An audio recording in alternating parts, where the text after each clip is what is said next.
The massive observation ship of the Galactic Federation hung silently in space, its sensors focused on the blue-green planet below. Captain Smith would have seen it coming if he hadn't been focused on his coffee and morning reports at the military base. No one on Earth had any idea they were about to face their first alien contact. "Most fascinating," said lead observer Gray, his 4 eyes blinking in sequence as he studied the readouts. "These humans have only achieved basic spaceflight. They haven't even colonized their own moon permanently." His assistant, Observer White, nodded in agreement. Both aliens wore the traditional silver robes of the Federation's First Contact Division. They had done this hundreds of times before with other species. It was always the same routine. Observe, make peaceful contact, welcome the new species into the galactic community. Their military technology is particularly primitive, White noted, gesturing at the holographic display showing Earth's defenses. They still use chemical propellants for their weapons. No plasma guns, no energy shields. Gray prepared the standard first contact protocol. The Federation had perfected this over 10,000 years. They would appear over the planet's largest city, display their peaceful intentions through a series of light shows, and then establish communication. "Begin the approach," Gray ordered. The massive ship moved closer to Earth, its cloaking device still active. As they entered the atmosphere, Gray gave the command to deactivate the cloak. Their ship, nearly a mile long, materialized above New York City. That's when everything went wrong. Within 30 seconds of their appearance, alarm sirens wailed across the city. Within 60 seconds, the streets began clearing with practiced precision. Within 90 seconds, military jets were already in the air, approaching their position.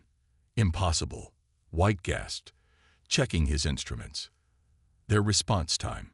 It's faster than any species we've ever encountered." Gray watched in shock as more jets appeared from different directions. The humans had already established a perfect containment formation around their ship.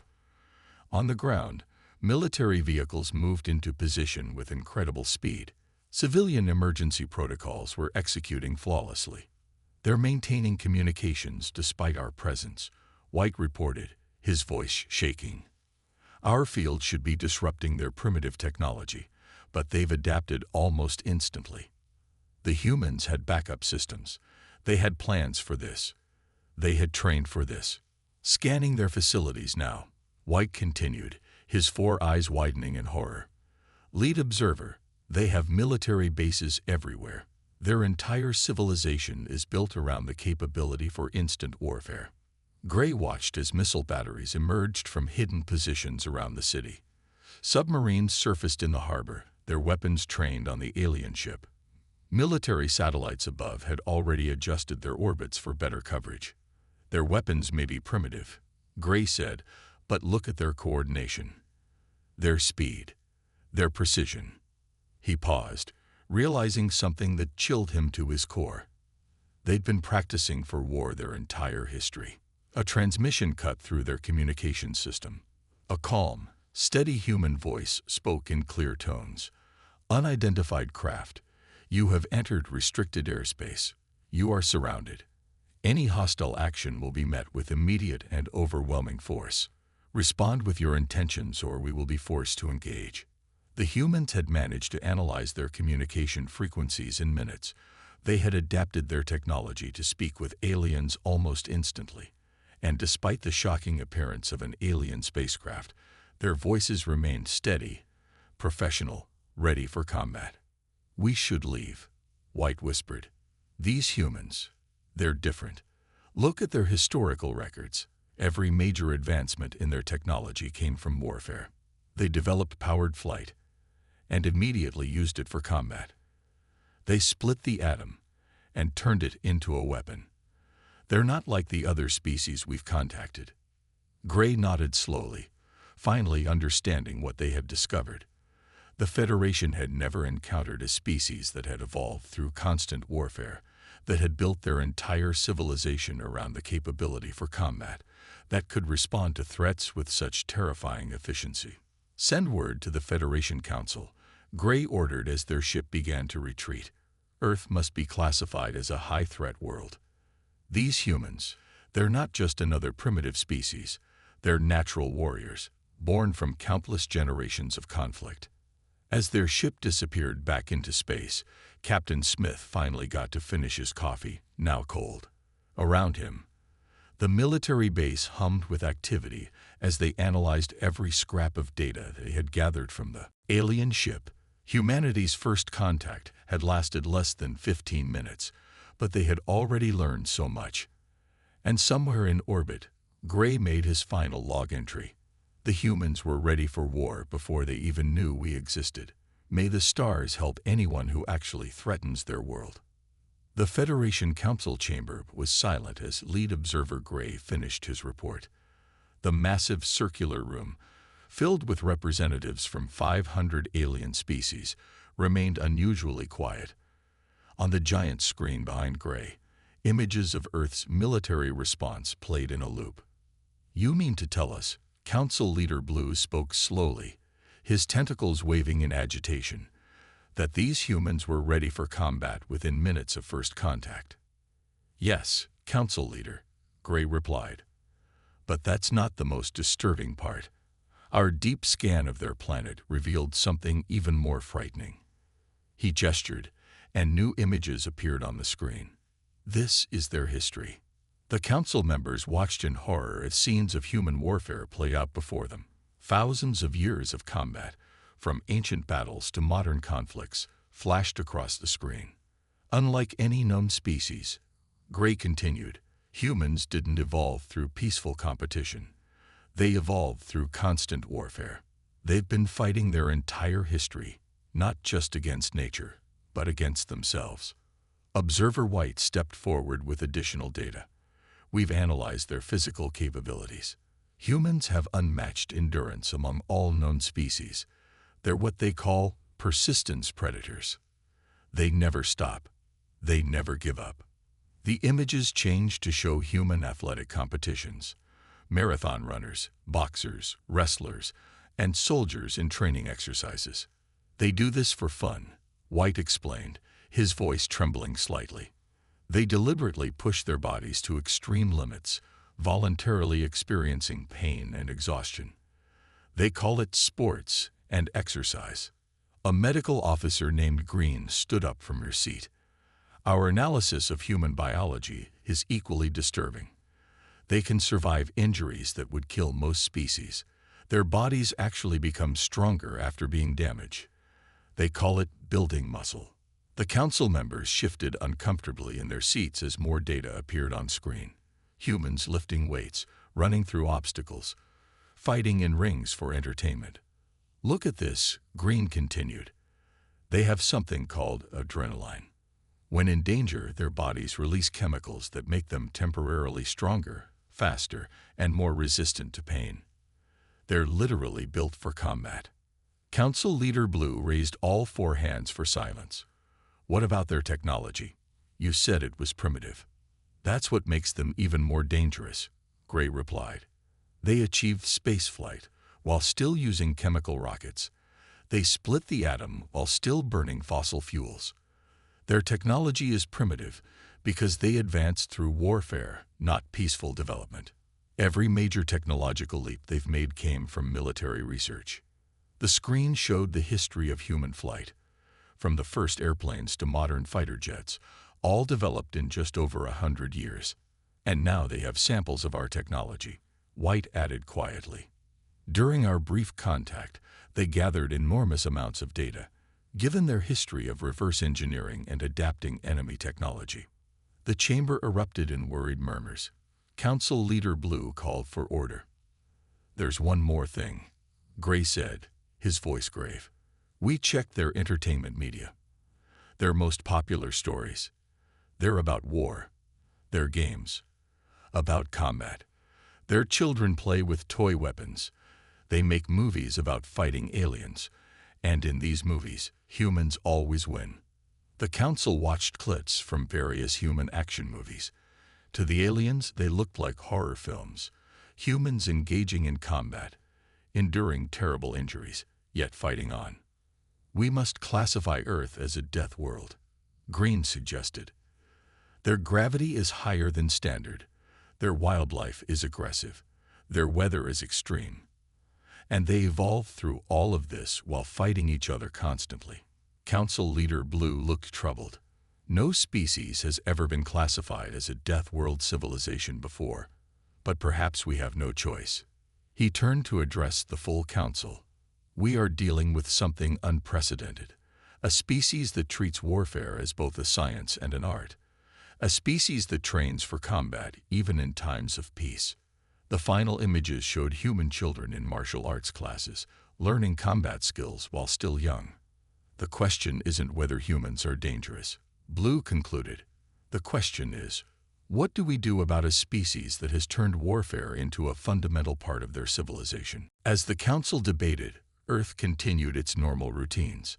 Military bases analyzed the data from the alien encounter. Scientists studied the readings they'd gathered. And in dojos, gyms, and training grounds across the planet, humans continued to practice the arts of combat, unaware that they had just been classified as the galaxy's most terrifying warrior species. The Council's final decision was unanimous. Earth would be classified as a Category 1 military world, the first in galactic history.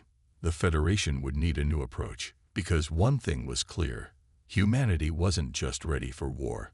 They had spent their entire existence preparing for it. The Empire's War Master Red stood on the bridge of his command ship, watching Earth grow larger on the view screen. Unlike the peaceful Federation, the Empire believed in showing strength first. They had dismissed the Federation's warnings about humanity as overly cautious. Such primitive beings, War Master Red said, his scaled skin gleaming under the bridge lights. Look at their pitiful defenses, only chemical weapons and basic missiles. His second-in-command, Commander Stone, studied the tactical display. Should we not be concerned about the Federation's warnings, sir? They classified Earth as a Category 1 military world. The Federation is weak, Red sneered. We'll show them how to handle primitive species. Begin the invasion with just one battle group. That should be enough to make these humans surrender. 5 Empire warships descended through Earth's atmosphere. Each one was twice the size of the Federation's observation vessel. Their weapons were powered by advanced plasma technology, far beyond Earth's current capabilities. The response was immediate. Multiple missile launches detected, Stone shouted. They're using some kind of new tracking system we can't block. Red watched in surprise as hundreds of missiles rose from hidden silos, submarines, and mobile launchers. The humans had clearly been preparing since the Federation's visit. Primitive weapons, Red said confidently. Our shields will handle them easily. The missiles struck the Empire's shields and kept coming. The humans had studied the energy readings from the Federation's ship and had already modified their weapons. Some missiles carried electronic warfare packages that disrupted shield frequencies. Others released clouds of particles that interfered with Empire sensors. Impossible, Stone yelled. They've adapted their weapons to our technology in just weeks. Before Red could respond, human fighter jets appeared from hidden mountain bases. They flew in formations the Empire had never seen before, using the planet's terrain in ways that shouldn't have been possible. Sir, they're using our own radar signals against us, a tactical officer reported. They've turned our scanning beams into a targeting system. Red watched in growing horror as the humans demonstrated warfare techniques his species had never imagined. They used their planet's magnetic field to hide their movements. They turned their own atmosphere into a weapon, creating artificial storms that confused Empire sensors. Launch our ground troops, Red ordered. Let's see how they handle real warriors. Empire dropships descended toward major cities, but the humans weren't there. They had evacuated their population centers with incredible speed, leaving behind only soldiers and traps. War Master, Stone called out. The humans are using something called guerrilla warfare. They strike and disappear. We can't find their bases. They're using their own cities like hunting grounds. The reports kept coming in. Empire soldiers found themselves fighting an enemy that seemed to be everywhere and nowhere. Humans appeared from underground tunnels, struck hard, and vanished. They used their primitive projectile weapons in ways that overwhelmed advanced armor systems. "Sir, they're hacking our communication systems," another officer reported. "They're learning our language, our codes. They're adapting faster than any species we've ever encountered." Red watched as his simple invasion turned into a nightmare. Human soldiers captured an Empire dropship and were already taking it apart, learning its secrets. Their scientists worked around the clock, turning each piece of Empire technology against them. "Look at their combat patterns," Stone said, his voice filled with awe and fear. "Every human seems to know exactly what to do. They've trained for this their entire lives." The final blow came when the humans demonstrated their most terrifying capability, their ability to unite against a common enemy. Nations that had been rivals for centuries now worked together seamlessly. The entire planet operated like a single military unit. "Full retreat," Red finally ordered, his pride shattered. The Federation was right. These humans, they're not just warriors. They're something else entirely. As the Empire ships fled Earth's space, they left behind more than just damaged vessels and failed invasion plans. They had given humanity exactly what it needed: access to advanced technology and a reason to prepare even harder for the next encounter. In the weeks that followed, humans would reverse engineer every piece of Empire technology they had captured. Scientists would work with soldiers to develop new weapons and defenses. Military strategists would study the Empire's tactics and develop countermeasures. The Empire's minor invasion had failed completely. But more importantly, it had taught humanity something crucial. They could not only fight aliens, they could beat them. And they would be ready for the next time. Back on his command ship, War Master Red made a reluctant report to his superiors. "The humans don't just practice warfare. They don't just study it. They live it. They breathe it. And now, thanks to our mistake, they know they can defeat advanced alien technology. We haven't just failed to conquer Earth. We've helped create something much more dangerous: humans who know they can win." The Grand Library of the galaxy was unusually crowded. Aliens from dozens of species huddled around view screens, watching the latest information about Earth with a mixture of fear and fascination. The Empire's failed invasion had made humans the most talked-about species in the galaxy. "Look at this," a young librarian named Purple said to his colleague, pointing at a screen showing human martial arts training. "They have over 10,000 different fighting styles. They turn combat into an art form." The screen showed humans practicing various martial arts: boxing, wrestling, karate, and more. Each style was different, developed over centuries of practice and refinement. "That's not even the strangest part," his colleague replied, bringing up another video. "Look at what they call entertainment." The aliens watched in stunned silence as clips from human action movies played. They saw boxing matches, wrestling competitions, and military training exercises. "They do this for fun," Purple said, his three eyes widening. "They actually enjoy fighting. They pay money to watch others fight. Their young train in combat as a hobby." In another part of the library, military experts from various worlds studied Earth's history of warfare. They couldn't believe what they were seeing. Every major human invention came from military research. One expert explained to his students, "They invented aircraft for war. They developed computers for war. They explored space because of competition that they called a space race, which was just war without weapons." The students took careful notes as their teacher continued. "But here's what makes humans truly terrifying," he said, pulling up new data. "They learn from every fight. After the Empire's invasion, they took apart all the captured technology. Within months, they had reverse-engineered advanced shields and weapons. They adapt faster than any species we've ever seen." News spread quickly through galactic society. Stories about Earth became popular in alien media. Each story seemed more incredible than the last. "Did you hear?" one alien would say to another. "Humans have something called professional sports where they fight and crash into each other for entertainment." "That's nothing," another would respond. "I heard they build robots just to make them fight each other. They call it robot wars." In military academies across the galaxy, Earth became a required subject of study. Alien commanders couldn't believe what they learned about human warfare. They developed something called guerrilla warfare. A military instructor explained to his class. They don't just fight with strength. They use cleverness and terrain. They can turn anything into a weapon. They think in ways we never imagined. The Federation Council received daily reports about Earth's progress. The humans were advancing rapidly, combining their own technology with what they'd learned from the Empire's invasion. Most species would have been traumatized by an alien invasion, Council Leader Blue told his advisors. But humans, they treated it like a learning experience. They're now stronger than ever. What fascinated the galactic community most was humanity's unique combination of traits. Humans could be incredibly violent, yet they also created beautiful art and music. They prepared constantly for war, yet they also worked hard for peace.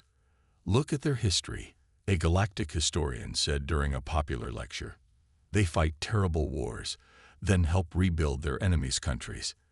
They create weapons that could destroy their world, then work together to prevent their use. They're not just warriors, they're complex beings who understand both war and peace." In the seedier parts of galactic society, some tried to profit from humanity's reputation. Black market dealers began selling authentic human military equipment. Survival guides about how to befriend a human became bestsellers. But the most significant change was in how other species viewed Earth. The Federation's warning classification of Category 1 military world no longer seemed adequate. "We need a new category just for Earth," Council Leader Blue announced. "No other species has ever treated warfare as both a science and an art. No other species trains for combat as a hobby or turns fighting into entertainment." Meanwhile, on Earth, humans went about their daily lives, unaware of their growing galactic reputation. Children practiced martial arts after school. Soldiers trained with new weapons developed from alien technology. Scientists studied the captured Empire ships, learning and adapting. And in the Grand Library of the Galaxy, Purple added another entry to Earth's file, the only known species that turned the art of warfare into a fundamental part of their culture, and somehow emerged stronger, not weaker, from this choice. As the data about Earth continued to flow, one thing became clear to the galactic community. Humanity wasn't just another warrior species. They were something entirely new. A species that had mastered the art of warfare so completely that it had become part of their very identity. The Federation's new diplomatic ship approached Earth with extreme caution. This time, they had followed proper protocol, sending messages ahead and waiting for human permission to enter their space. Lead Diplomat Green watched nervously as human fighter jets escorted their ship to a designated landing zone. "Look how they move," Green whispered to his team. "Even their escort formation is perfect. Every pilot knows exactly where to be." The landing zone was a newly built facility in a place called Geneva. As their ship descended, Green noticed something that made him nervous. The diplomatic center was also a fortress. The humans had somehow made it both welcoming and militarily secure. "Remarkable," said cultural expert Brown, studying the facility through their viewers. "They've built defensive systems right into the architecture. You can barely see them unless you know what to look for." The human greeting party waited on the landing pad. They wore what they called dress uniforms, clothing that managed to be both ceremonial and combat-ready. Every human diplomat was also a trained soldier. As Green and his team stepped out of their ship, they noticed something else: hidden weapon emplacements, sensor arrays disguised as decorative elements, and security personnel positioned with tactical precision. "Welcome to Earth," said the lead human diplomat, a man wearing a uniform covered in medals. We hope this meeting will lead to better understanding between our peoples. The aliens followed their hosts inside. The building was a marvel of hidden strength. Its beautiful walls were thick enough to withstand bombardment. Its elegant windows were made of material stronger than steel. "Please, tell us more about the Federation," the human diplomat said as they sat down in a conference room. But Green noticed that even here, every human sat with a clear view of exits and entrances. Their habits of tactical awareness never stopped. "First," Green said carefully, "we must apologize for our previous mishandling of first contact. We had never encountered a species quite like yours." The human diplomat smiled. "No offense taken. It helped us prepare better." He pressed a button, and a holographic display appeared, using technology reverse-engineered from the Empire's invasion forces. Green and his team tried to hide their shock. In just months, humans had not only understood alien technology, but had improved it. The hologram's resolution was better than anything the Federation had. "We would like to discuss joining the galactic community," the human said. "But first, let us show you something." The display changed to show Earth's new orbital defense network. Green felt his scales tingle. The humans had taken the Empire's shield technology and expanded it to protect their entire planet. They had turned their moon into a fortress, their orbital stations into hidden weapons platforms. "Impressive," Green managed to say.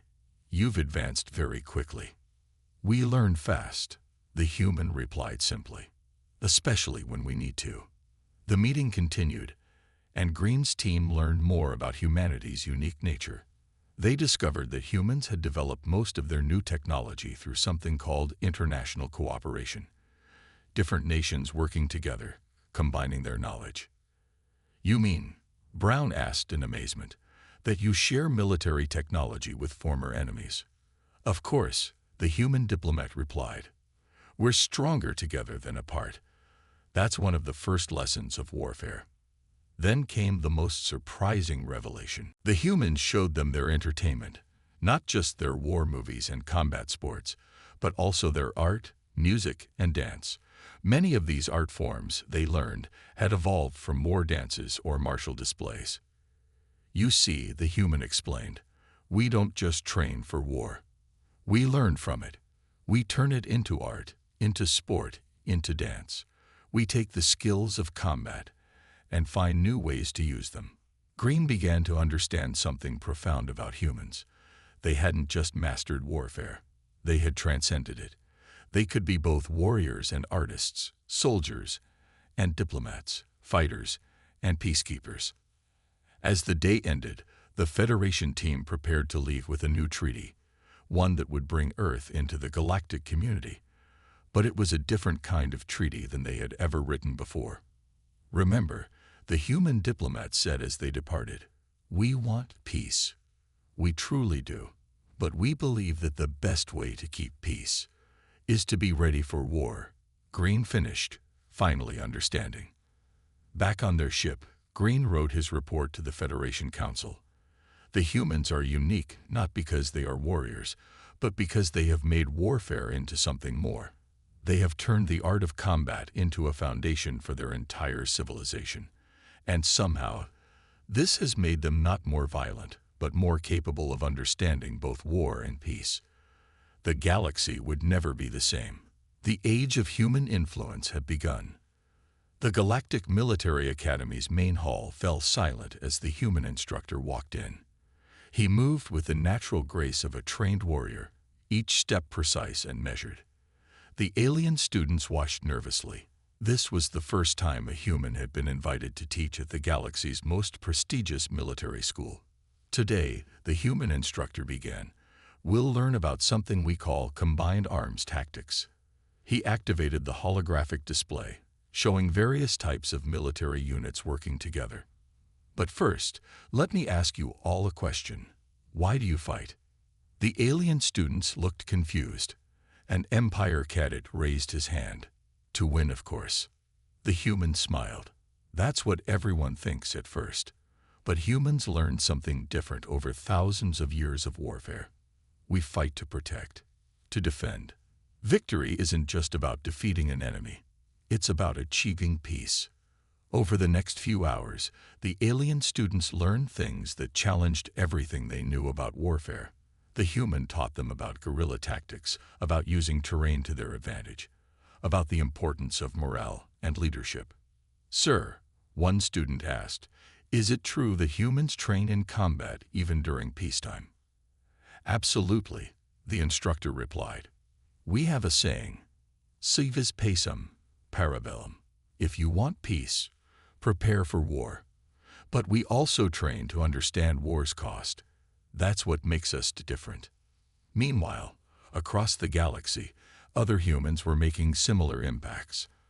On a Federation trade station, a human security advisor was revolutionizing their defense systems. "Your shield patterns are too predictable," she explained to the station's commanders. "You need to make them random, adaptable.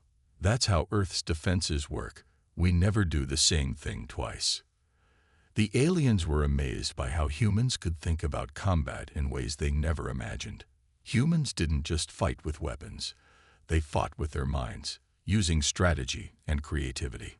At a diplomatic conference, alien representatives watched in fascination as human peacekeepers demonstrated their skills. The humans showed them something called de-escalation techniques, ways to prevent fights before they began.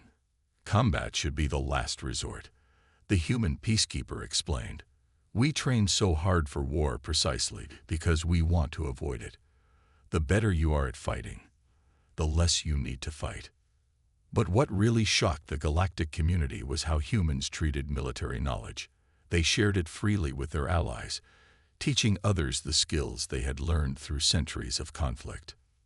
"Knowledge shared is knowledge multiplied," became a popular human saying among alien military students. In the Federation Council, reports kept coming in about human innovations. They had helped design new defense systems that combine multiple species technologies. They had created training programs that taught both combat skills and peacekeeping techniques. "The humans are changing everything," one council member observed. "They're teaching us that being strong doesn't mean being violent. They're showing us how to use the skills of warfare to maintain peace." Even the Empire, once hostile to humans, found themselves learning from Earth. Empire commanders were amazed by human military exercises that focused not just on winning battles, but on minimizing casualties and protecting civilians. "Their warriors trained to save lives," an Empire general reported. "They're not just fighters, they're protectors." The human influence spread to unexpected areas. Alien sports began incorporating human martial arts. Alien architecture started including defensive elements inspired by human designs. Even alien art was influenced by human military precision and discipline. In the Academy's Combat Training Center, the human instructor watched his alien students practice Earth martial arts. They were learning more than just fighting moves. They were learning human principles of honor, discipline, and respect. "Remember," he told them, "a true warrior's greatest strength isn't in their weapons or their muscles. It's in their mind and their heart." As the day ended, he wrote in his report, "The galaxy is beginning to understand. We humans aren't warriors because we love violence. We're warriors because we understand its cost. We train for war so we can better preserve peace." And across the galaxy, other species were finally starting to see what made humans truly special. It wasn't just their combat skills or their tactical thinking. It was their ability to take the art of warfare and turn it into something more. A tool for understanding, for protection, for peace. The human instructor smiled as he watched his students leave. Tomorrow, they would learn more about Earth's military history. But today, they had learned something more important. They had learned what it truly means to be a warrior in the human sense of the word. 10 years after Earth joined the galactic community, the Federation's Grand Hall hosted a special ceremony. Representatives from every known species gathered to witness something unprecedented: the appointment of a human as the supreme commander of the combined Galactic Defense Force. Commander James stood before the massive crowd, his dress uniform gleaming under the lights. Unlike his alien colleagues, his medals weren't just for show. Each one represented actual combat experience or peacekeeping missions. A decade ago, he began, "Many of you feared humans. You called us the most terrifying warrior species in the galaxy." He paused, looking across the hall. "You weren't wrong, but you didn't understand why." The hall's displays showed images from human history, ancient battles, modern wars, but also scenes of peace treaties, humanitarian missions, and joint military exercises with alien forces. "Humans aren't great warriors because we love fighting," Commander James continued. "We're great warriors because we understand war's true cost. We train for combat so we can better protect peace." In the years since Earth joined the galaxy, human influence had spread far and wide. The statistics displayed on the screens told the story. Galactic piracy down by 80%. Interspecies conflicts reduced by 70%. Joint military exercises up by 300%. Peace treaty success rate improved by 90%. "Look around you," James said, gesturing to the alien officers wearing uniforms inspired by human designs. "We've shared everything we know. Our tactics, our strategies, even our martial arts. But most importantly, we've shared our understanding of what it means to be a true warrior." The screens showed human peacekeepers working alongside alien forces. They had introduced new concepts to the galaxy, things like proportional response, civilian protection, and conflict de-escalation. Humans can fight in any environment. A Federation analyst's report appeared on screen. They adapt to any situation. They operate in temperatures that would kill most species. They keep fighting even when injured. But their greatest strength isn't physical. It's their ability to turn the art of warfare into a tool for peace.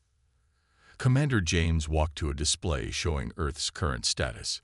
The Aunt's primitive planet had become the galaxy's premier training ground.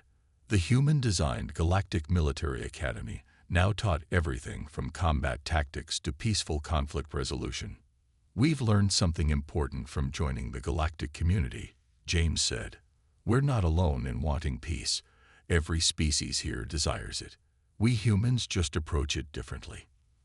The display showed the unique human contributions to galactic society.